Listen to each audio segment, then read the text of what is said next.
Hello viewers, আসসালামু আলাইকুম। আশা করি ভালো আছেন।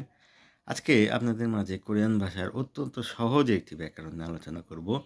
ব্যাকরণটির নাম হলো গিরোহাদা। ব্যাকরণটি শুধুমাত্র ক্রিয়াপদের সাথে যুক্ত হয়ে থাকে, যার অর্থ সিদ্ধান্ত, দৃঢ় সংকল্প, প্রতিশ্রুতি বা ওয়াদা বোঝায়।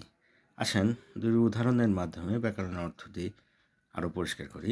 নেইল বুদ্ধ উন্দঙ্গুল হাগিরো হেসয়, অর্থাৎ আগামীকাল থেকে ব্যায়াম করার সিদ্ধান্ত নিয়েছি বা পরিকল্পনা করেছি বা সংকল্প করেছি। এখানে ক্রিয়াপদ হলো হাদা, হাদা অর্থ করা।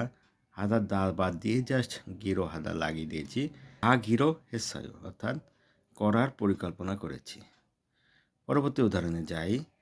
ধাউম বুথ থাম্বিরুল আন ফিউ গিরো হেসায়, পরবর্তীতে সিগারেট পান না করার দৃঢ় সংকল্প গ্রহণ করেছি।